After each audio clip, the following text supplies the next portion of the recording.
A lot of hoes in Macau, I ain't gonna lie to you. Yeah, a lot of hoes in Macau. And yeah, some of them got what you got. Wait, what? What? Pause. A good heart? Nigga, what? Nigga, old soul? What the fuck you talking about? Nigga? A rhythm? What the fuck? A love for the oldies, nigga. The good sense, the same opinion, spinner.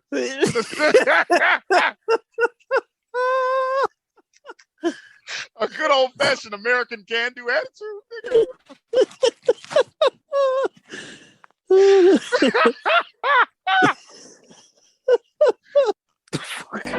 Put your children to bed. Kids don't need to hear what's about to happen. Pot Crack has returned. HBK, the lady lover, the king of pleasure. It's the most hated Ock, baby. Oh, please say the baby. You tuned in to Pod Crack. 8-Bit Paul, AKA Five the Fresh. Pod Crack in this bitch. Yo, it's your boy Matt, the Mad Titan. We the Bloods with attitude, and this is the party dude. Barely. Anybody else I talk to about this shit, they don't know what the fuck I'm talking about. And that's why Pod Crack must exist. Pod Crack, real raw and unmotherfucking cooked. Welcome to Pod Crack. It is none other than the heartthrob, the living sensation, the breathing epitome of bitch gittery. It's none other than your boy Heartbreak. It's Sean. As I pan left to right, I see some familiar faces, some friends, some foes. I see, first of all, none other than my brother, Ock Samson, Ock Baby. Please say whether or not Joey Crack, Don Cartagena, and Ja Rule were in a race to perform songs that no one had ever heard of or wanted to get hyped for. I really believe that Ja Rule's hits were getting in the way of him performing songs that no one ever heard. Like, he seemed actively bothered. Like, okay, I guess I'll do this hit. Where would I be without you? But really, I came here today to perform track 16 on the titular titled album Ja Rule presents. The Forgotten Hits, right? Fuck out of here, right? There's performance. Like, I like Ja Rule. I like that album, The Murderers. Yeah. All right, that's a strong term. There's a few cuts on the album, The Murderers, that I like a lot. You know what I mean? I can't say I like the whole album. Everybody trying to hear Mitsubishi Tide Crack Child, but everybody's trying to hear that shit. All right? Listen, man. Listen, I saw Fat Joe's track list that he actually played. My nigga, was that a bunch of nothing, my nigga? Malarkey, nigga. Malarkey. What the fuck? Nigga, I was one of the ones, you know what I'm saying? Because there was a lot of y'all niggas out there. There was a lot of y'all niggas out there that didn't even believe this needed to be a battle. You know what I'm saying? I was in the silent minority of people that said, yo, Joey Crack got hits, my nigga. Y'all ain't ready for my nigga Joey Crack. Huh? Your problem was making the word plural. That's where you fucked up. You were on the right track. You was on the right track. That nigga has 4 songs. Nigga. My nigga, but did he perform any of them the other night? Yeah, he did. Did he do Take It Over? No. Put your hands up. He did okay. All the way up, and he did that other Khaled song he was on. That's less popular, my nigga. That he brought out Italian Montana for? Yes. Yeah. That guy was weird. I don't know what he was doing, but yeah, yeah, man. Fat Joe. This is one of those where you threaten to do it, but you never do it. You know what I mean? He was like the whisper. You let us whisper about. Yeah, no, Fat Joe. He has songs that y'all forgot about that I forgot about. That apparently he forgot about. So you just let us. The rumor of it happening was more exciting than it actually happened. Because when he got on that stage, he's like, I got hits, people. And then started like, just wait for it. They're like, I'm still waiting, man. I'm still waiting. That man was like, I told y'all, I got motherfucking hits. And then Ja Rule was like, Joe, that ain't really hit like that, Joe. Like, you Calm down, Joe. That didn't do much for the crowd here. The crowd was singing Ja Rule's lyrics. They turned the whole song off and just let them sing it. Yeah. Motherfucking Fat Joe, he needed like the DJ to cut in his lyrics. Shit. He didn't even know the goddamn song. Fucking Remy Ma was up there doing half the work, and she didn't know the lyrics. I'm like, what the fuck is going on? My nigga, he was at a versus battle, nigga. He was there, say, at the most iconic versus battle in recent history, my nigga. Front row. That's where he thought. That's what gassed him. See, that was the downfall, because he believed in his heart and soul, I could be like Jada Kiss. I'll go up there and say some shit, fucking Fat Joe verse that everybody forgot about, and then I'll come back and be celebrated as the motherfucking heralded as the legend, nigga. Yeah. For once and for all, my nigga, let's definitively say, nigga, Fat Joe, the price today is lower than the price yesterday, nigga. The prices went down, nigga. Some say Khaled, some say Khalid. Yeah, that sums up his career right there. Some say Big Pun, some say I Need. That man did Pun song. Yeah. No shame. Yeah. A lot like this Marvel Universe cartoon. Like, a lot of bluster, not a lot of substance. You know, that's how he tied together. And it is M.A. 2 T's M.A. Tizzle, Mr. Full Access himself. Full access. But tonight, I am the not watcher because I'm not done with this. Like, as of now, man, we're calling it time of death. Like, was absolutely Wednesday at 8:44, right? Time of death. Gentlemen, let me put it to you like this: time and space, an attempt to open the flower of life properly.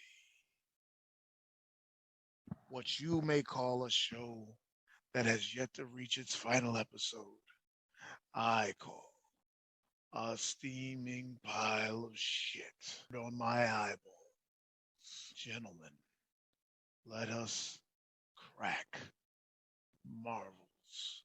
What the fuck are you doing?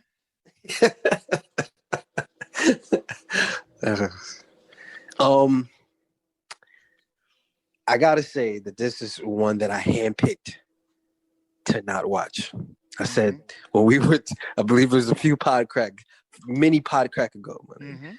We all sat there and deciphered this new phase, and we all picked out the things that we thought were going to be trash. And God damn it, were we right? We should listen to ourselves more, honestly. You know what I mean? Because there's only one pod cracker that stood by his word and didn't watch this shit. And that gentleman can't be with us today because he's on a long drive. But yeah, man. It is what we thought it was going to be, my nigga. They are what we thought they were. And yeah. Still, nah, man. I'm not rocking, bro. Because number one, I blame a lot of people. I blame a whole host of people. You know what I'm saying? Give me 3 people you need. I got a long list of fuck yous. I got a long list of fuck yous to dish out. You know what I'm saying? It's blame pass around. You know what I'm saying? First on my list of fuck yous, Jonathan Majors as King the Conqueror. Fuck you. The key grip, nigga. The motherfucking key grip. Motherfucking key grip in the motherfucking house. The Gafer. Fuck you. You know what I'm saying? Kevin Feige and your long collection of Marvel-related dad hats. Fuck you. You know what I mean? You know what I'm saying? You know what I'm saying? Everybody except Robert Downey Jr., who lent their voice to this bullshit. Fuck you. You know what I mean? This is gentlemen, I couldn't wait. We couldn't wait till the end, my nigga. We couldn't wait till the end of this, man. This is, you know what I'm saying? Let me first ask, Did anybody have an episode that they liked thus far? Oh my god. Okay. I was entertained by the third episode. Liked. There was a lot of bullshit in there too.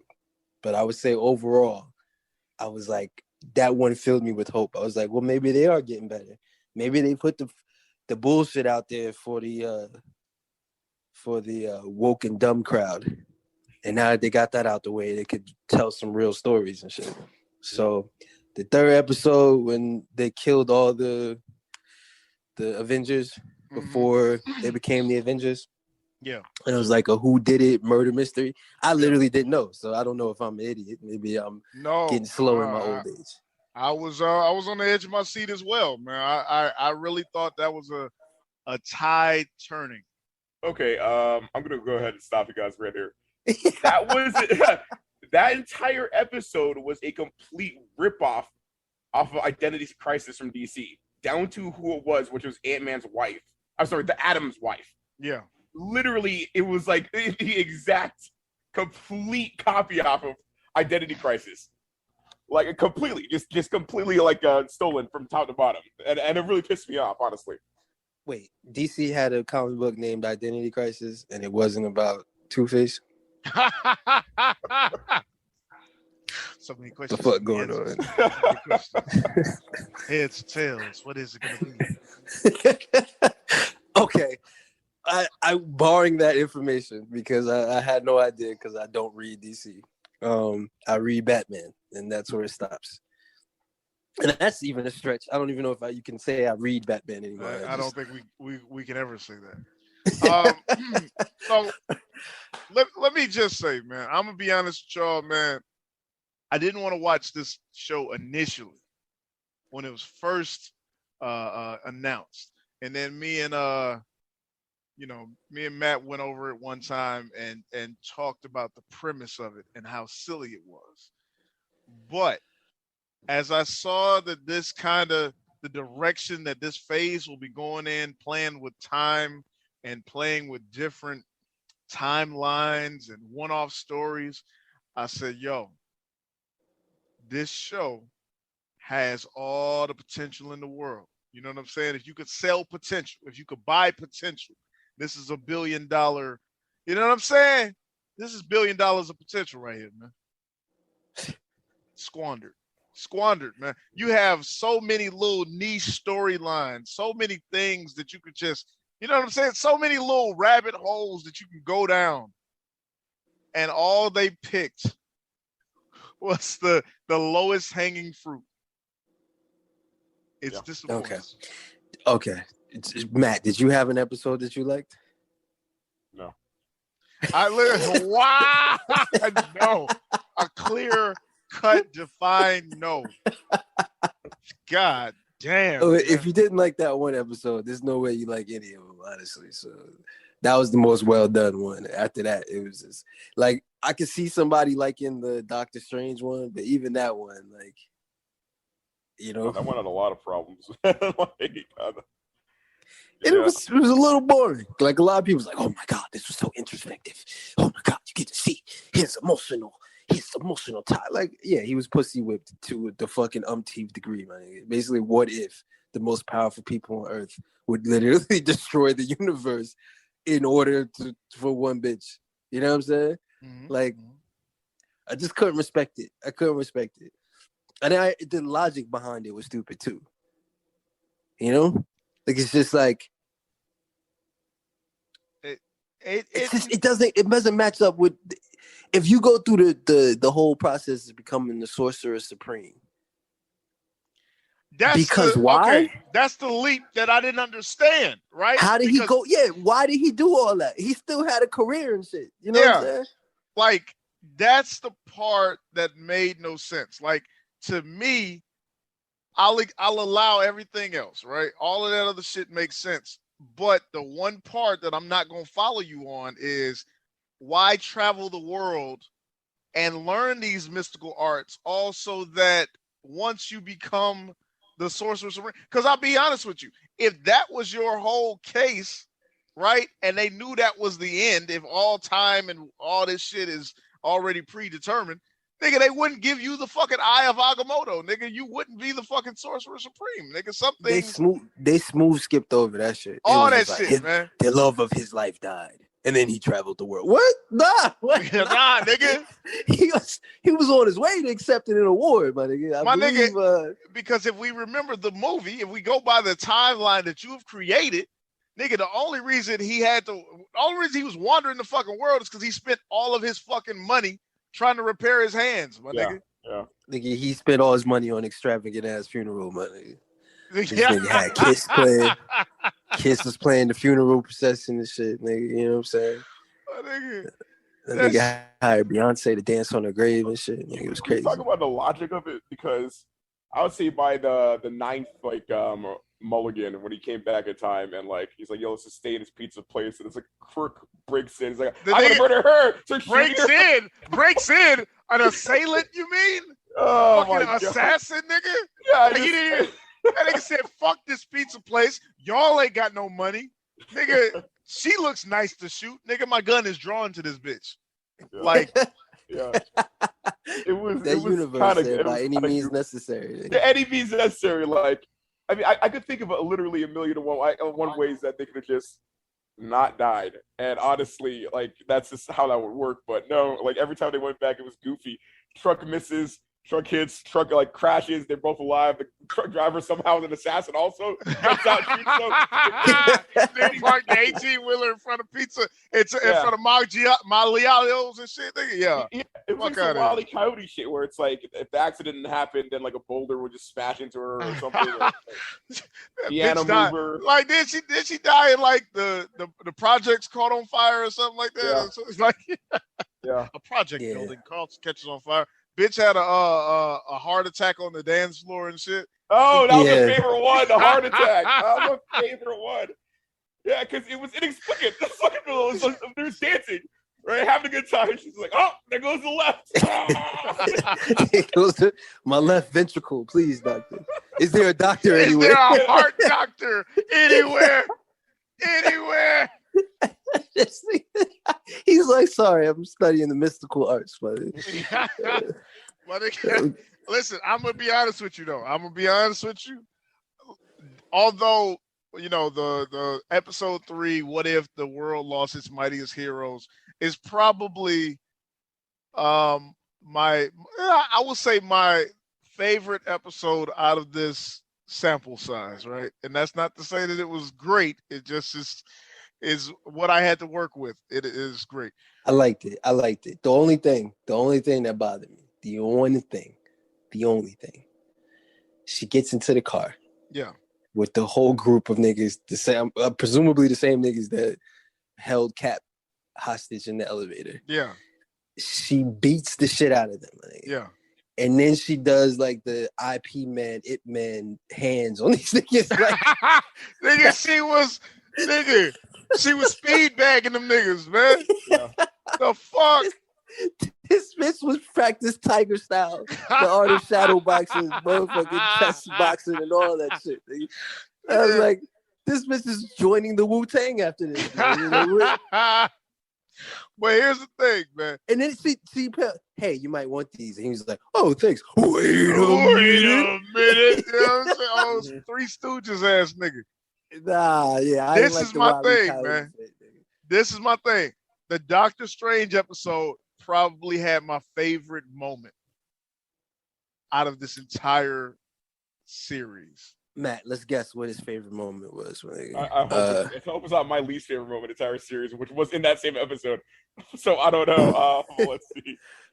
Was it when Doctor Strange turned into a woman and tried to bait the good Doctor Strange into kissing him? That was up there. It's like, haha, you fool! You almost kissed me. Like, you almost grabbed my ample butts and my supple breasts. It's like, what? It's like, you were so stupid. It's like, I can't believe I almost had you. It's like, dude, wait, but what's your goal here? It's like, man, I almost felt your warmth on me. It's like, what the fuck is going on? It was so lonely. Good thing you stopped my bruise at the last moment. So it took you long enough. I was like, whoa, okay, all right, sure. That was weird. Please tell me that wasn't it, though. That was not it. Ak, would you venture to guess? Oh, that was my guess. Oh, that was your guess. Let me guess again. Yeah. Please tell me it's not the dumbest scene ever at the end where Owatu, the Watcher, comes in just to let Doctor Strange know that he can't interfere. That's it. That's the one. I can't interfere. That nigga why said, are you telling me this? That nigga said, hey, I see you over there looking. Nigga, I know I'm looking. Nigga, that's my job. Nigga, I ain't doing shit to help you, motherfucker. I want to help you so bad. It's like, I could totally resolve this. I'm so strong. I could do this all with a blink of my eye. Then do it. I can't. Alas, I'm just here to watch. Like, why are you telling me this? Like, I can't interfere. You're distracting me. You're interfering directly. He kept talking to him. He wouldn't stop talking. Nigga, hey, man. That nigga said, hey, man, you're ruining my gimmick. Uatu's defense thing. Yeah, his defense, man. That nigga was like, goddamn, so you just gonna stand in there with this bitch for the rest of eternity? That nigga couldn't take his eyes off, man. Well, and it'd have been rude if he see didn't that, though. I want to see like more of him just jumping in arbitrarily to tell people how he can't interfere. Nah, man. Listen, like Hulk fighting Abomination, he'll come in like God, I wish I could help you. I would easily defeat the Abomination, like single-handedly. But alas, I can't do anything. I must sit here and watch. Like, okay, why did you tell me about your existence? I just let you know that I would. That man kept talking to him, man. He had to say something, man. He said something to him when he was engulfing all of the fucking sea creatures and shit. Like, hey, man. He said, is somebody there? That nigga bagged back into the darkness a little bit more and shit, nigga. And then at the end, no, I see you over there. Nigga, I know you see me, nigga. You know you fucked up, nigga. I ain't doing shit to help you, motherfucker. I am the Watcher. Nigga pulled his t-shirt out and shit. The Watcher. Pulled out his card. It says right here, nigga. The Watcher, nigga. That's how you know they don't got no niggas in the Watcher community. Man. Niggas will be yelling at the screen and shit, yelling at the earth. Like, come on, man. Come on, my nigga. You'll go in that room, nigga. What's wrong with you? Then you're like, what? What is it? Nothing. That say do not drink, nigga. You know you ain't got no business drinking that, nigga. That shit hazardous material, nigga. Oh, hell no. Hell no. You ain't gonna be able to have no kids. That shit. Oh, no. He doing the mystical arts. This nigga worship the devil.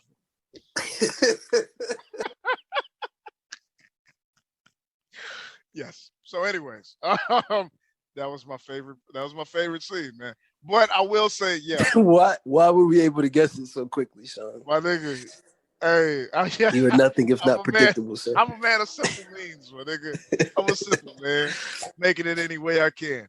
I'm gonna save Matt's favorite episode, everybody's favorite episode, till last. God, please. The Mightiest Heroes episode, though. Yeah, okay, it was a ripoff of DC, but at the same time, they ripped off some good shit. You know what I'm saying? Like, DC should have ripped it off first. They should have. You know what I mean? They should have hopped too. Now it's too late. Yeah, you know man. So I did not. I must say I did not. I was not offended by it. I was not offended the way it played out. I guess the little stinger at the end, I was like, oh, okay, y'all gotta do some wacky shit, I guess. But yeah, no, I was when Hank Pym jumped up and had the fucking yellow jacket outfit on, I said, I get that. I feel you. I fucking feel you. I like when he was like, you still. He was fighting Whisper Call. He's like, you still spry in your old age. he's still good at this, huh? I like that Samuel Jackson was able to get him one off. Tell me something. You didn't care about her. I didn't give a damn about any of them. I fucking feel you, Samuel. I feel you. But yeah, no, I liked it. I liked it a lot. Yeah, that was a good one, man. Matt is a curmudgeon. Yeah, curmudgeon. Let me ask y'all a question. What if Killmonger rescued Tony Stark? Nah, man, that wasn't it. Not even the coolness of a Killmonger character could carry that one over. I just yeah. So yeah. I was like, Well, so he's replacing Rhodey. He's basically his Rhodey. But no, Rhodey's there. Yeah, like you fucking threw one bomb and shot some niggas, and now it's gonna turn the company over to you. So I guess Iron Man just becomes a complete idiot. Yeah, and that part, because like once again, I could see if this was done independently or something like that. But you've spent 20 years telling me who these people are, or damn near 15 or however many years it's been. But you've explained these people's personalities, the way they think, the motives behind the decisions that they make. You spent over 10 years doing that shit. And I'm sorry, the Tony Stark you've given me in every iteration, no. Even if he didn't become Iron Man, no. Yeah. So yeah, I'm not rocking. I'm not rocking with that train of thought. Like, so Rhodey is still here, Pepper Potts is still here. This nigga comes through, and my nigga, it wasn't even like he was in the. I could see if he had came and rescued him out of the cave, right? But nigga, he was in a little danger, my nigga. The least of danger. And now he's your motherfucking bosom buddy? Fuck out of here. His white boy slave, my nigga, is what he was. He's like, just turn the whole company over to you. You know what? Let me make you the CFO. Like, what? What? Like, because you can shoot people in Afghanistan or wherever the fuck they were, that means you can go over security for an entire company? Like, do you understand how that works? Yeah. Like in the show, even Killmonger was like, wait, what? You want me to do what? You want me to be the vice president? Like, what? It took him a while to accept it. He was like, I couldn't believe it was this easy. It's almost like someone's making these things happen just so the story can happen. Yeah, especially after the whole outing of him, where it's like, this guy was hired to kill Tony Stark. It's like, yeah, that's right, I was. It's like, oh, okay. And then he still trusted him. I was like, this doesn't make any sense. And I didn't, for the longest, I didn't know whose side this guy was on. Like, after he was doing the whole, like, betraying back and forth Wakanda US, I was like, bro, whose side are you on right now? Like, what is your goal? You know, it's like, I'll kill the robots. He's like, okay, Wakanda forever. Oh, the robots are activated. It's like, I'll kill those robots. It's like, I'm going to backstab. It's like, what is happening, man? What's your goal? Do you even know, like, what? Do you even remember what your goal is? Like, what's going on? He was just doing stuff with that. He was just playing a video game. He's like, all right, let's see what happens if turn the robots back on.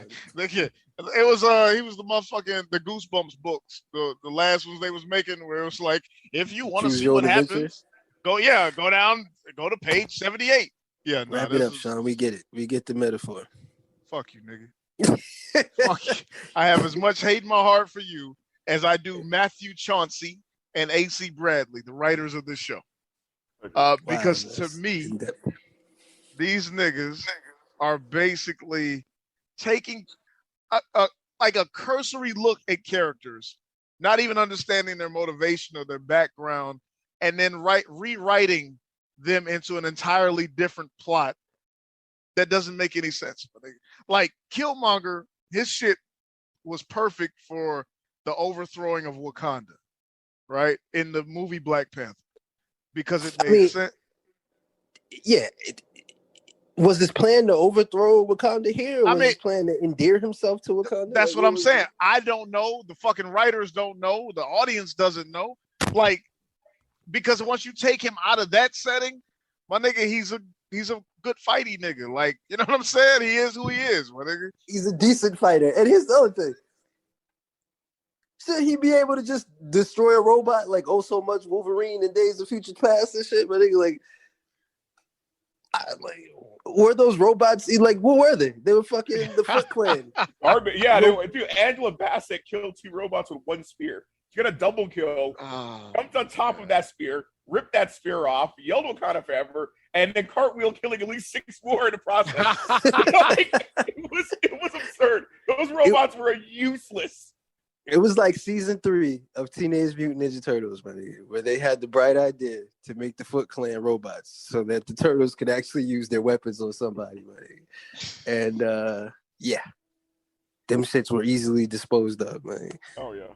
Barely an inconvenience. Barely an inconvenience. But yeah, so I did not. Once you take him and put him in that, or if you took him and put him in fucking Ant-Man or something, it doesn't end up the same. My nigga. He's not as effective.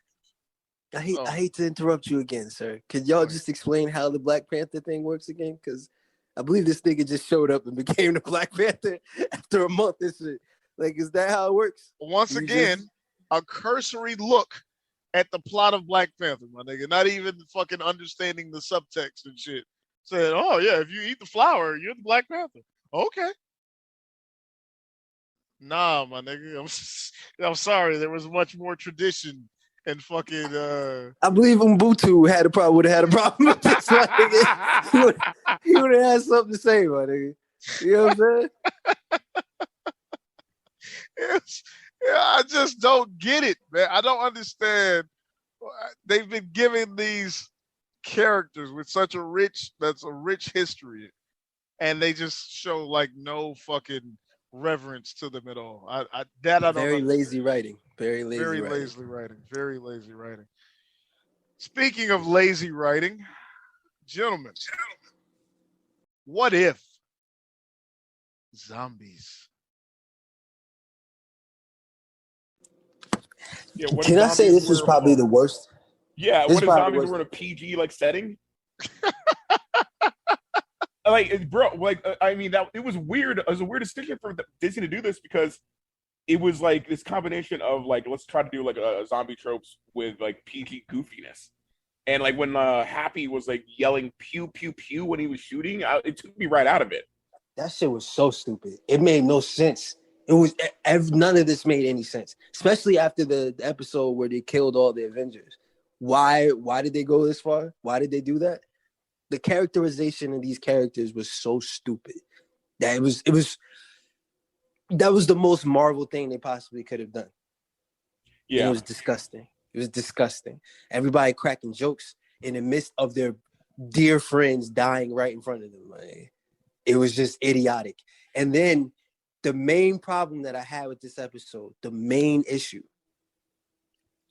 the whole point that made Marvel Zombies, if you liked it, if you didn't like it, fine. But if you liked it, the whole thing that made Marvel Zombies make sense is that the characters retained their characterization. They were just had a hunger now, and their bodies were falling apart. But they moved. Tony Stark was still Tony Stark. Spider-Man was still Spider-Man. The Hulk was still the Hulk, except now their goals were to eat people. And that was it. And so you got to deal with their personalities, and it made sense that they could still use their powers because they weren't mindless zombies. In this episode, they were all mindless zombies who somehow still had strategic abilities and the ability to actually use power other than just run up on you and bite you. Yeah. So it didn't make any sense. Like, what was we watching? Like, how are these people still able to fight and carry a shield and do all this other kind of thing if they're mindless zombies? They should have been talking. They should have continued. They missed the whole point. A cursory scan of the premise. Oh, they're zombies. Are you gonna read any of these? Nah. But I get it. They're zombies. I get it. Like, they still got their outfits on. I got you. Like, nah, my nigga. like, nah, my nigga. Fuck out of here. So yeah, that was once again another disgustingly bad episode. Yeah, it was. And to your point of them not even bothering to read a comic or understand the characters, I was like yelling at a screen where Wasp is quote unquote sacrificed when she grabbed everybody, and I was just like, guys, you understand that a Wasp can still fly in giant mode. It is not mutually exclusive. She could still use her wings on her back to fly. It was driving me crazy when she's doing this like slow dumbass walk. I was like, guys, or she could have just thrown them, put them in the car and like pushed them, or maybe jumped, ran, done something different than that entire stupid scene that drove me crazy. But didn't bother to read anything about the character, so who cares, right? How about she stays gigantic for absolutely no reason? She puts them down and is just like, all right, guys, now I'm dead. Why didn't you was it not obvious she was going to turn into a zombie as a giant person? Yeah. Like, No one said, "Hey, shrink down," so that when Shrink you try down to eat it. miniature, my nigga, so they can't. I don't know. Well, nah, that's actually worse. That's actually worse, apparently, because that's how they got in the first place. Hank Pym went miniature and bit shit out of Captain America. It's the show is just stupid, man. The show is just stupid. Like that shit was just there's too much. That episode that really made me mad. I didn't like the first 2 episodes were bad. Don't get me wrong. I had a lot to say, but Zombies episode, that shit was actually infuriating. Like none of it made any sense. None of it, my nigga. Like y'all been surviving in a fucking building that's got spider webs attached to it, right? Or a fucking ship. Mm-hmm. Tony Stark can fly though. They all still got their power. Why didn't the superheroes just go up there? Like, are they somehow hidden from the zombie superheroes because they were? Yeah, but tied to the remember, buildings? reading source material takes time, and we don't have any of that. Because also, like, I mean, you guys probably do know this, but Spider-Man's webs disintegrate after 2 hours. Yeah. But that would require like looking at Google for like more than 45 seconds. So I can't do that. To me, like I said, the biggest offender was a PG-ness. Like them doing this weird, Far From Home Spider-Man like vlogging, where they're like Spider-Man's making jokes. How to survive a zombie apocalypse? Step 1, happy. Come on, it's like what was that tone? The entire tone was just so tone deaf. It just ripped me off. I was like, I can't believe I'm watching Marvel Zombies and they decided to go this route with it. Like it just ripped me off. Like it's the point of view of a child in the zombie apocalypse. I'm sorry, well, a young adult, right? My nigga, you grow up real fast. I'm sorry, nigga. I done seen a lot of zombie movies, nigga. Zombie movie 101, nigga. You know what I'm saying? Kids ain't kids for long. Kids ain't kids for long, my nigga. Kids or the dead. Or they're they grow up or they're fucking zombies. Come on, man. Few days. You're not fucking shooting YouTube videos, my nigga. Like, yeah, fuck out of For whom? The whole world is zombified. Who's even making the video for it? Oh, I hate it, my nigga. I hate it all. I hate it all. Yeah, that shit was just. The more I think about it, the more I'm starting to remember how dumb it was. Yeah. Like, you know, if Vision sent out a homing signal to bring people there, is that what happened? Like he sent out a signal? Yeah. And then they went and got into a train to get over there? Like what? Yeah. What? Again, Wasps turn giants, grab everybody, and fly over it. But like, yeah, it was stupid. Vision's betrayal was like it's a zombie trope and all that, but it's not Vision's character. Vision was the first person to grab Thor's hammer because he was that worthy. Yeah. And this is the guy that is holding down superheroes to feed them to the Scarlet Witch. It made no sense. And then at the end, my favorite moment was Thanos snapping, which I presumed he would turn half everybody alive. Is Yes. that his new goal? Yes. Is to turn half everybody alive? Yes. I, once again, these little stingers, it's like, I don't fucking know. To me, it's like the writers have watched, it's not even like they watched the fucking Marvel movies because they're getting all the characterizations wrong. But it's like, all they know is the MCU, and they barely know that shit. And so even their little post-credit wannabe scene is still off. Like it doesn't set up any more intrigue. It doesn't set up any more, oh, well, I wonder. Like, no, it's just, the fuck, okay. Oh, yeah, Loki has now taken over the world. And we're now going to go see Captain America Ice. But also there's Captain Marvel. What's going to happen with this? I don't give a fuck. Don't give a fuck. Don't give a fuck. And neither do they. That's why they just ended the fucking Black Panther episode or whatever. Just abruptly. Just like, you know what? We're tired of writing this. Yeah, so Shuri, she goes and sees Pepper Potts. It's over. Play us out. Yeah. Oh my God. I was yelling again, and she was like, "How did you get here? Like, we have a more important things." Like, no. Answer the question. How did you get from Wakanda? Yeah, from Africa back to like Los Angeles, like answered her question, and then also how did you break in, and also how did you know all this? Answer the question. Like, we have a mutual enemy. No. Okay, cool. Answer her question. How did you get here? Like logistically. Oh my God! Yes. It's nonsensical, man. That shit. It's funny you said something about Wakanda, and it's funny you said something.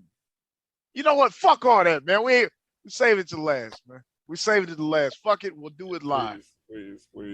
Yes. Gentlemen, what if Captain Britain, I'm sorry. That's crazy. That doesn't exist.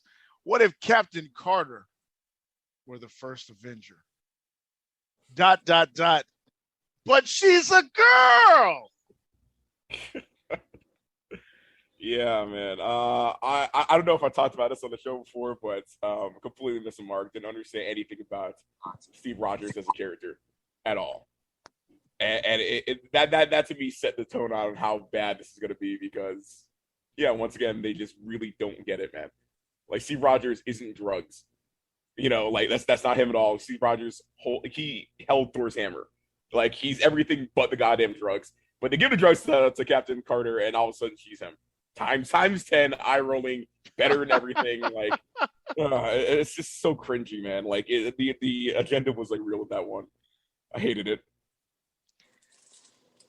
They had a show once called Agent Carter.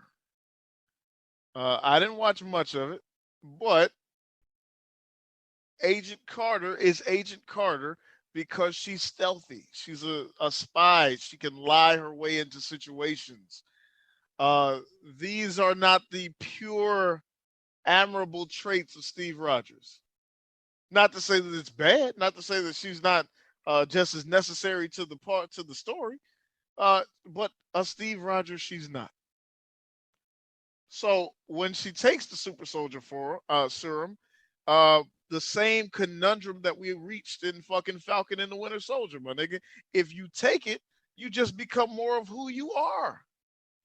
Steve Rogers was pure of heart. He was the Boy Scout. He became America's Boy Scout. Peggy Carter takes it. She does not then become the fucking Boy Scout. I'm sorry. Yes. Y'all got me fucked up, man. Y'all really got me fucked up with this shit, man. I don't understand how this shit is allowed to exist, man. It's allowed to exist because they value teaching whatever dumbass lesson they want you people to learn over actually making a good show. So the lesson here is women good, but men bad. I get all that, and that's all cool, man. But verisimilitude, man, does it exist in the world that you've created? Like I said, you don't even have to. Okay, let's say they didn't even jump into the rich depth of comic storylines. Let's say they didn't take the time to find out what all, you know what I'm saying, different offshoots and variations on classic stories are out there. You didn't even do the homework with inside of the MCU. My nigga, the verisimilitude, nigga, they can't even be realistic for a moment, my nigga. like the guy shot the nigga, right? And instead of saying, okay, let's try again a little later. We need to go right now. What? That's not how that shit worked. Tony Stark could make a new machine in his goddamn sleep, or Tony Stark's father could make a new machine in his sleep and shit. The whole thing was the fucking serum was limited. But they had to get her in the fucking thing. Come on, man. To use the fucking serum, yes. They didn't even allow women to fight in the army back then. It was literally against the law. But they're sitting here acting like this man is the general, some type of evil human being for saying that we shouldn't use a woman. It was specifically correct, my nigga.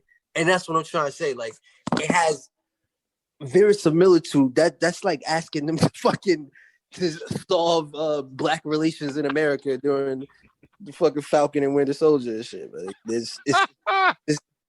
they can't do it. They can't even get anywhere close to it. And I think they feel because it's a cartoon, they can do more stuff like this. This is what I feel. Like why they had Scarlet Witch, not Scarlet Witch, Black Widow throwing her hands like that nigga Ip Man. It's because they're just like, it was a cartoon. You know what I'm saying? Yeah. The reason why Siri could say, we're supposed to be scared of the robots. They're American made. How dangerous can they be?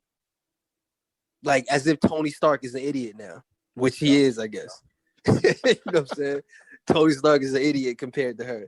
So we expect this in her movie. You know what I mean? In Black Panther 2. She's going to be the greatest mind, the greatest leader, the greatest warrior, the greatest Black Panther, the greatest black person on earth. She's going to just everything better. She's going to be fucking a better inventor than Tony Stark. She's going to be stronger than the Hulk. She's going to be a better fighter than Captain America.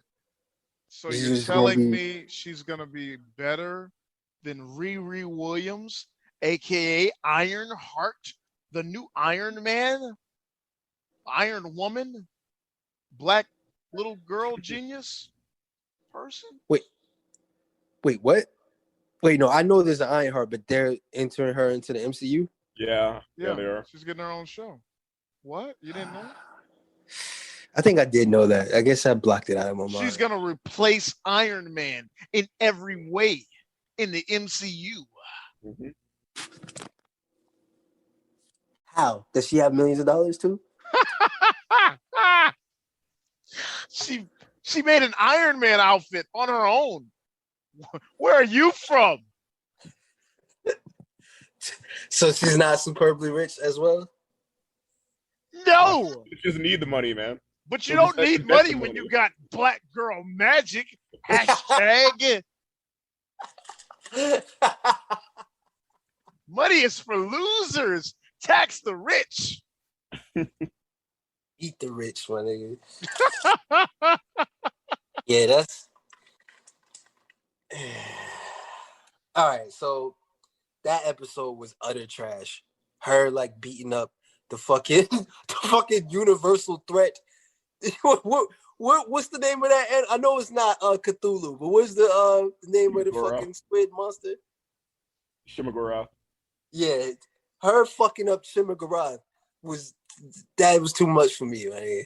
I was just like, there's no way that this bitch is literally fighting a fucking universal threat from another dimension off fucking steroids, my nigga. Like, come on, that's not how it works. Ask me a question, Matt. What storyline did they read that they now have a hard on for Shimagora? That has to appear in 2 episodes. I'll tell you. It was a storyline where somebody caught wind that in the Suicide Squad, Starro the Conqueror was the villain. So they immediately that you have to put our Starro in DC now or in Marvel. In fucking 2 different episodes of a bullshit show? Yes. Yes. Okay. All right. They caught wind. They're like, the Starro the Conqueror is rumored to be the villain of the Suicide Squad. People might like that, so let's half-ass Shimagora in her. Yeah, that's exactly what it was. If you would have told me, like, literally, if you would have told me like 6 years ago, not even that long ago, like, hey man, in the next like big feature or DC Marvels, they're gonna feature Starro and Shimagora, I would not believe my own self. Here we are. Is life? Yeah. She ended whoop Shimagara's ass. Like it was, and went into his dimension where there was clearly no oxygen for her to breathe. He's from the chaos dimension. Like he's from the chaos dimension, but yeah, she went in there and went and proceeded to like I guess beat his ass at a stalemate until or kill him until like what 20 years. Just her womanly instincts and her sword. No man could enter my dimension. Well, it's a good thing I'm no man. And she jumps right in. Like, figuratively, I don't know what chromosomes are. Like, nonsense. Killed it. Simmer Garak giving the speech from Hustle and Flow and shit. Like, Man, I'm not talking about man. man, she just in the middle, like not falling for it, just cutting off his but he's like an infinite being, so he's just trying to reason with her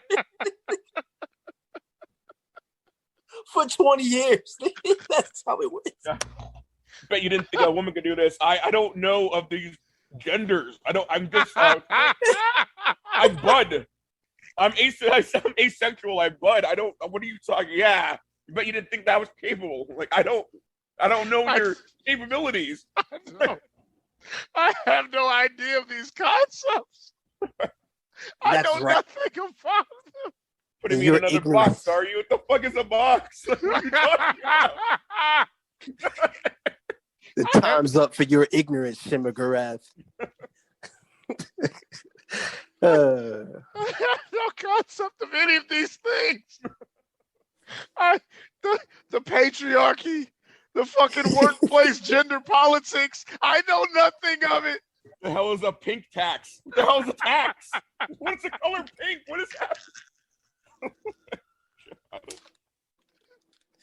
Oh my God. Yeah. Whew. That was pretty bad. What happened in episode 2? I can't remember what episode 2. Oh, that was episode 2. What if you got a seat belt, a horse saddle, a fucking handlebars, all so that you could properly ride T'Challa's dick? Damn, that shit was cringe, man.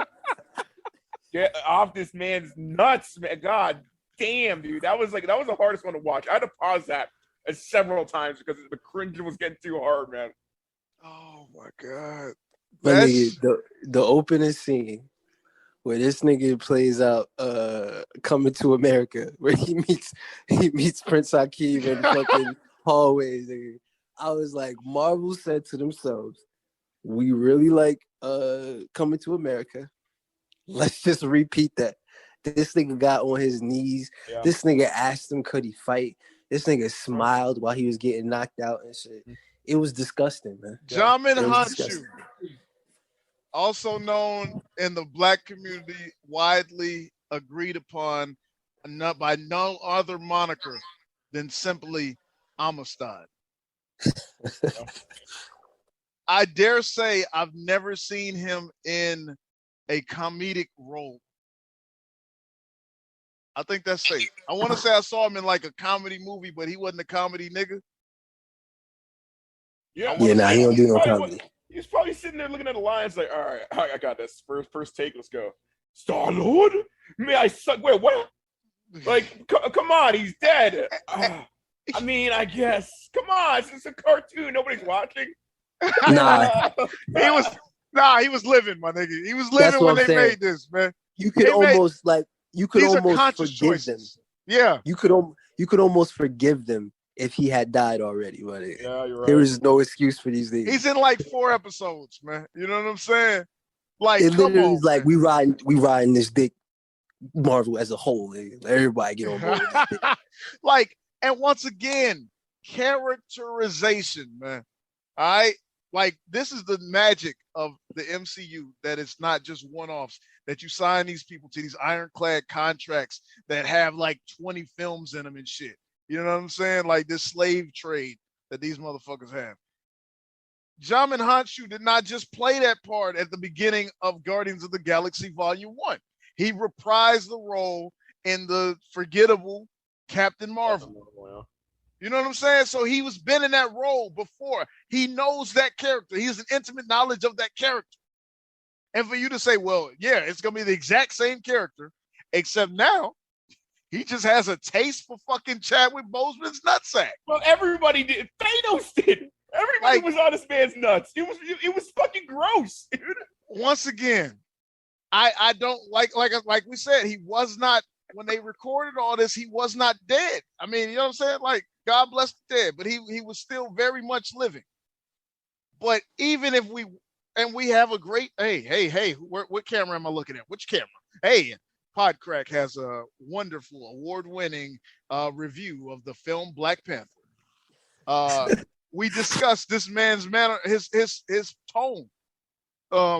Chadwick Boseman as T'Challa in Black Panther was unsure of himself. You know what I'm saying? He was searching for his way as a leader of the country and of himself. And the nigga still had to go back to the ancestral plane like 20 times to ask his father and take cliff notes. Hey, you said the crown is where? Oh, you left it under the bed. Okay, I got you. I'm gonna stop bothering you. I'm gonna get up out of here. All right. Y'all be easy, man. Hey, Auntie, I see you over there. All right. Get with y'all later. My nigga, so are you telling me that this man was stolen at fucking 8 years old and just knew he was the motherfucking born leader and the born this and that and all that, and it came easy to him and without fucking nothing? And he grew up in a fucking land and a space and a universe of savages, and he just was so that just out the gate. Fuck out of here, nigga. Yeah. My brother, shout outs to Ibn, friend of the show.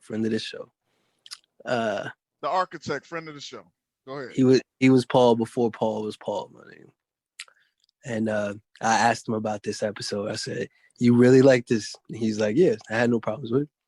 I was like, "You telling me he was able to like save the galaxy at 8 years old? Like he hadn't gone through the things that made him a great leader yet?" And he told me that no. So this is what he said: the Black Panther and Wakanda was actually holding him back. That when he was able to go out into the universe, he just became more him. So that's why he was able to.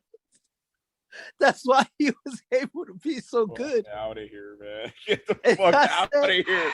Get off this man's nuts, for God, dude. Like, come on. God. For it, man. Look, okay, all right, man. Once again, Peter Quill was is a half celestial that they shat on to make Black Panther new Star-Lord. I just don't understand. Like, I don't know their rationale for like having this guy completely change the universe to the degree where the Mad Titan himself, the indomitable will, the I am inevitable, wants to eat his ass clean because of how bad it is. Like when I saw him, I was throwing up. He's like, "T'Challa, my man. Hey, hold up. Is that an uneaten ass? Let me go ahead and polish that for you, boss." Like, what the fuck is this, dude? Get the fuck out of here. He's slaying fucking like the Collector's like secretary plus, dude. He's like fucking going through town. He's like banging chicks, like dudes want to be him. People are like fighting for him. It was way too much, man. It was ridiculous, dude. It was absolutely ridiculous, man. Like the episode was so ludicrous. I can't believe that nobody was calling it out, but we're calling it out right here because it was bullshit. God, utter bullshit. Yeah, it was stupid. And then they had the nerve to tell us about universal constants. So, are you telling me Thanos isn't a universal constant? His snap isn't supposed to happen? Or didn't they already tell us that the snap was supposed to happen? How could you have this what if? It doesn't make inevitable. Well, I mean, because almost all the universes, like the snap happens apart from the one where what if Black Panther exposes awesomeness to the universe? This is ridiculous. The whole scene, like, it was too much, man. Like, come tuck it in, man. Come here. Now, tuck it in. Come on, I mean, like, we cool. Tuck it in, man. I was like, gross. Like, and then like making fun of his plan. It's like, that sounds like genocide. It's like, no, because it's random. It's like, why? Why are you shitting on the most popular villain probably ever written, like in cinematic history? You're shitting on him. Why? Because just to elevate him, like everybody was jobbing, like that entire episode just for Black Panther, which makes no sense. Like it's another thing too that I do not like about the Black Panther character is that I feel like he has literally like no adversity in the Black Panther suit itself. It's like you can't take damage. Like, oh, okay, so I'm gonna be bored for the rest of the movie. In this one, it's like everybody loves you. Like at no point in time, like, is there ever going to be any kind of like conflict? oh, hey, like, you found out that your father figure was lying to you, but you already knew. You planned it because you're so badass. It's like, what? Like, you already, what? Like, it's ridiculous. Give him something. Give him anything. Some adversity, for God's sake. Make him, like, a valuable human. Like, it's just boring watching this guy, like, literally, like, James Bond his way through everything every second of every time. I just don't understand why they constantly do that. He's not even that within his own movie. You know what I'm saying? Like he had a whiff of that in Winter Soldier, right? But then again, you're supposed to seem, you know what I'm saying? That's your introduction. You're supposed to be a monster when you come out. You know what I'm saying? Everything on point. But then when they delve deep into the character, you figure out, okay, he has confidence issues. He's not sure of himself. He doesn't know what's going on. He is aloof about a great many things. But then you put it in this, and it's none of that. Like a fucking, are you trying to tell me the fucking 8-year-old convinced the Ravagers to change their entire way of life? Fuck out of here. Fuck all the way out of here, man. You know it didn't make any sense, right? Because if you think about it, the original story was they did a lot of this glossing over detail shit. So we went and got the wrong guy. And so then Yondu decided to keep him. What? Why? He was already having reservations. Like the Ravagers are never supposed to take children. You're not supposed to kidnap children, right? But they did it because it was so much pay. But then Yondu couldn't bring himself to actually bring him back to Ego, yeah, because he knew what was going to happen to him. So he kept them for himself. So in his own way, it was a mercy, right?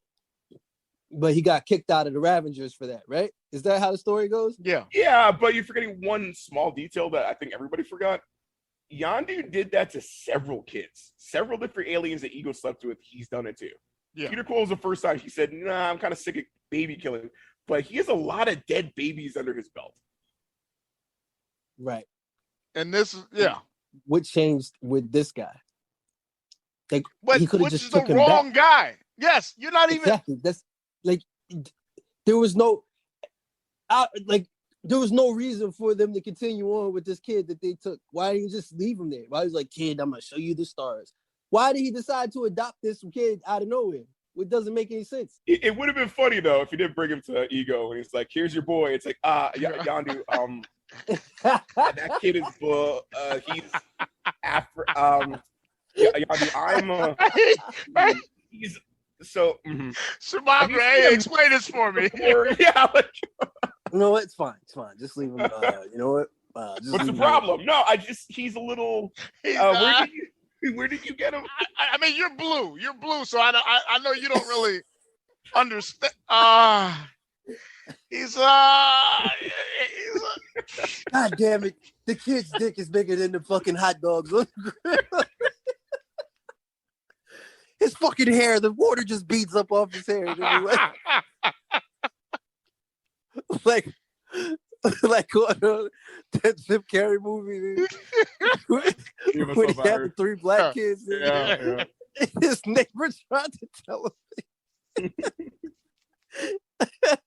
Yeah, that's hilarious. Yeah, man. We haven't even touched on like the little and the fucking Thanos getting beat up by the fucking his lackeys. Yeah, man. Like you didn't convince him at birth to not take over. Like he was Thanos for years. Yeah. So now he's getting beat up by a bitch that like lost to fucking Black Widow. Come on. Yeah. His daughter comes and like whoops the ass of everyone. Like, where are you going to your death? What are you doing? And then she comes in and saves his life. Mm-hmm. It's nonsense, man. That's absolute nonsense. Like, this episode's embarrassing everybody. Let me ask y'all this question. All right, y'all two gentlemen, y'all got a good knowledge of comics and graphic novels. What would have been and let's let's keep it to the parameters of being somewhat MCU tangential. What would have been a good one-off story for this show? Man, listen, they took the best one, in my opinion, and ruined it. So I don't fucking know what would have been good. They are incapable. They are fucking bumbling idiots. My nigga, like zombies. It was easy. It was easy to do. It was all right there written out. They had a hit already. It was written by Robert Kirkman, of all people. Mm-hmm. The writer of fucking the best cartoon out in the last 10 years, man. Come on, man. Like, it was all right there for him. I can't give him a better one than that. I can't give him a better one than that. That's not one that I can't foresee them fucking up in some way or somehow. You know what I'm saying? What if the Marvel Universe was actually good? That's what the fuck they should. There's no slight changes to improve these, because the problem is what they did was they started from what they wanted it to happen, like what the difference they wanted to make. And then they wrote the story from that twist. And as we know from M. Night Shyamalan, you need more than just a twist to make a good story. You know what I'm saying? Like, there's a lot that has to go into it. And yeah, I think they got caught up in the twisty twist and was just like, yeah, we got this good twist, and that's how we'll hook them in. And everything else just goes according to how we feel like it should go, no matter the fucking, if it makes sense with the character at large. So basically, they act like their twist would change the way characters act. And the only thing that can change the way characters act is actual actions or, fucking things that happen to them that change their characterization. But they try to get by without doing all that. They don't want to do the work, Sean. So like, I couldn't tell you. But missed opportunities, man. Missed opportunities. Doctor Strange, like I said, that one is open and closed. All right? She died, and instead of you losing your hands. Even, you know what would have been more interesting? Like, and this is my question, and because it's been a long time. At all, actually, to be honest with you. No. This is my thing. Because my bad. My bad. Go ahead. This is your time, sir. This is your time. I apologize. Can we just say? Yeah. Can we just say that in the original movie, how great was his love for her where he shunned her in the first place? My nigga, that's what I was about to say. Nigga, was he even in love with this bitch?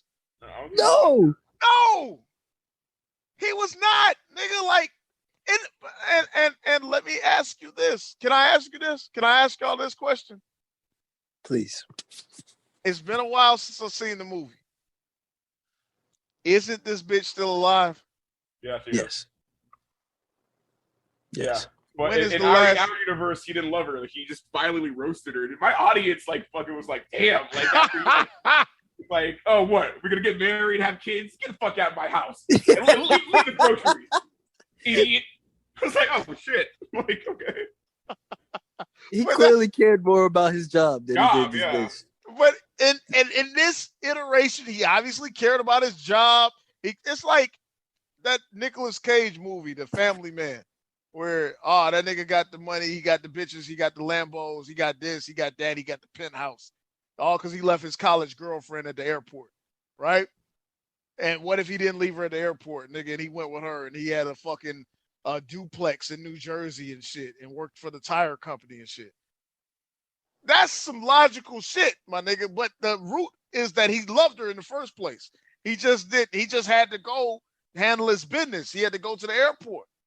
This shit right here, my nigga, is on the fucking, you know what I'm saying? With the preconceived agreements of, well, he loved her either way, my nigga, but instead of him losing his hand, she died in the crash. No, my nigga, he didn't love her like that. No, not at all. So you just changing every fucking thing and still ending up at the same point.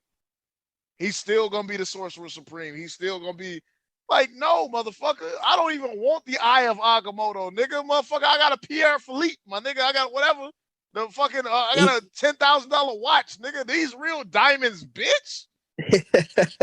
He had no reason to go. Like the only reason he went in search for answers was to get his hands back. My so nigga, he could do got his put out job. his apartment. He ain't had nowhere else to go. Of course, he traveled to Tibet, nigga. It was Like- literally the last resort. He was What caused him to destitute, go? nigga. There was nothing that would cause him to go on this search. He has all the answers. We fucking got into an accident. She dead. You know what I'm saying? Yeah. Story is, you know what I mean? There's no reason to go on a fucking self-search, whatever journey. There was no reason. There was no catalyst. And that they know that. That's why they watched right over it. Exactly. And that's what I'm saying. It's all trash, my nigga. It asks you to make an unreasonable leap of faith to buy into the bullshit that they're selling you. I didn't read too many what if magazines. I didn't read any. So were there any good ones, Matt? Yeah. Was there? Yeah, there's plenty of good ones.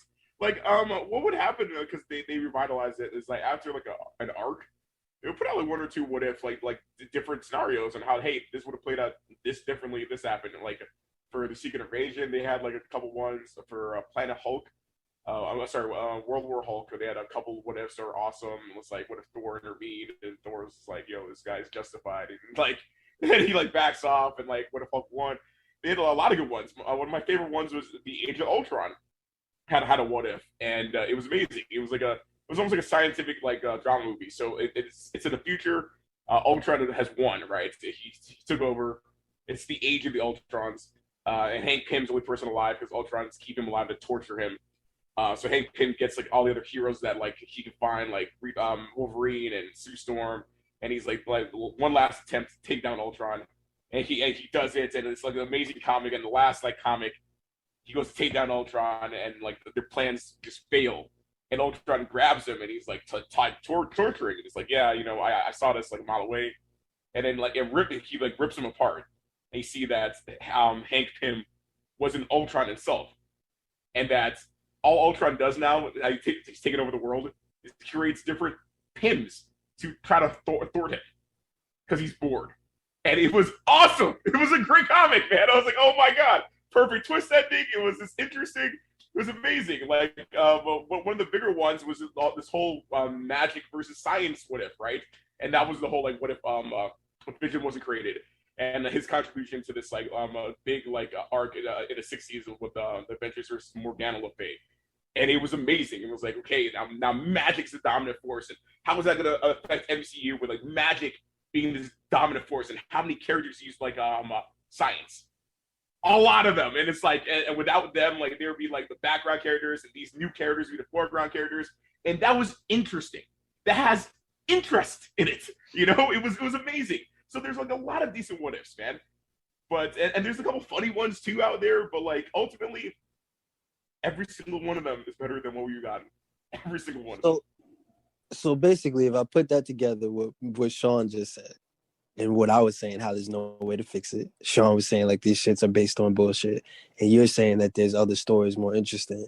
Where they went wrong with What If is they tried to keep it too close to the MCU.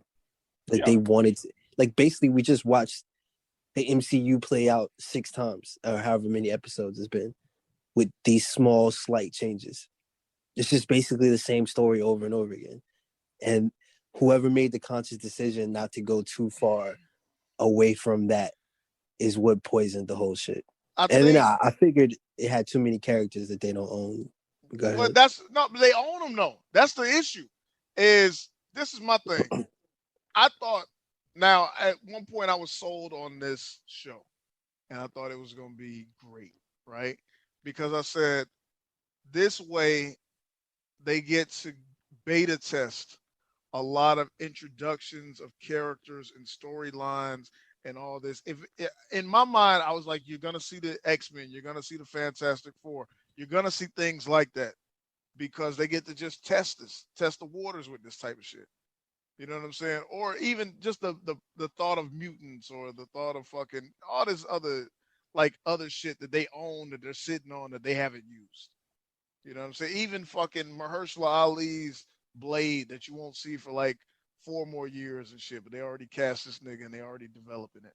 I said, yo, you could put that shit in the water and just, as a one-off and see what people's reaction is to it, where you can change it, where you can go better, where you can tweak or whatever. Yeah, pitch meetings, basically. Yeah, basically. You know what I'm saying? Pitch meeting focus groups. You know what I'm saying? But instead, they took the fucking bait of doing the shit that tanked the fucking Star Wars franchise. Well, that's a whole nother thing. But everybody's fucking the number one critique, the number one thing that Star Wars is people label it as is when you do all of this, you have a fucking expansive universe, right? And they want to do the expanded universe just like Marvel, just like DC, just like anybody else. But if you keep centering it around the fucking Skywalkers and all the characters that you already know, you shrink the fucking universe. You shrink the amount of stories that you're able to tell. You know what I'm saying? You make That's a great point. You know what I'm saying? And I believe that's what they're doing. That's what they did, and that's what this shit is. It's like you want to include fucking Killmonger. You want to include Thanos. You want to include all these people we know, but it doesn't serve any purpose to the story. It doesn't serve the character. It damn sure don't serve the characters. And it's just, it's nonsensical. And it adds nothing to the experience. It makes it feel like these are the only important people in the whole entire universe and shit. Exactly. And like there's nobody else to pay attention to. So then, I mean, it's funny because they included Thanos, I believe, as a way to like say we're moving on from Thanos. Because if you think about it, right, if there's a multiverse, that means there's a Thanos in every multiverse, right? In every universe. So, everybody's probably going to be wondering, which I think I would, like, where the fuck, what is Thanos doing now in this other universe? You know what I'm saying? Like, why isn't he? So, he's a constant, right? He's something that has to happen. So what they want you to do is forget about Thanos. So let's depower him, embarrass him. Basically, Vince McMahon booking. Yeah. You know what I'm saying? Like, we're ready to move on. So instead of paying respect to this monster heel that we had, we're just going to embarrass him and just job him out. Yeah. So that way you forget about it. These Infinity Stones, okay, that's over now. We want to move on. They're trinkets. And at first I didn't mind it because I thought it was based on the logic that they only work inside their universe, which makes sense. Yeah. It's not how that works. That is how it works, yeah, but they never stated it. You pointed that out to me, Matt. I thought that's what was happening, but you was like, did they ever actually say that? And no, they never actually said that in the MCU. I know that from the comic book and shit, but they never actually stated that. So what was their reason of doing that? And in fact, I think what they said was if you remove an Infinity Stone, it makes a new timeline or something. I don't know. It's weird. But my point is, I think their reasoning for why they did the trinket on the table shit wasn't to show you that these are no longer powerful outside the universe. It was just these are no longer important inside the MCU. Yeah. Move on from Thanos. Move on from the Infinity Stones. We on this next shit now. Right. Visually just letting you know, hey, the shit you think is some cool shit is really some bullshit. You know what I'm saying? We're going to the top now. Like, yeah. Basically. Which is a problem because you're basically shitting on what we all came to enjoy and love and the work of writers and directors. They worked this hard to make us like this shit. And then so you can move on to the next thing. You shit all over it. It's stupid. Yeah. It's short-sighted. It's dumb. It's unfulfilling. It's trying to take a shortcut. Like if you want us to have the same healthy respect for Kang and that whole shit with the timeline and all them niggas, the timekeepers, then build that up.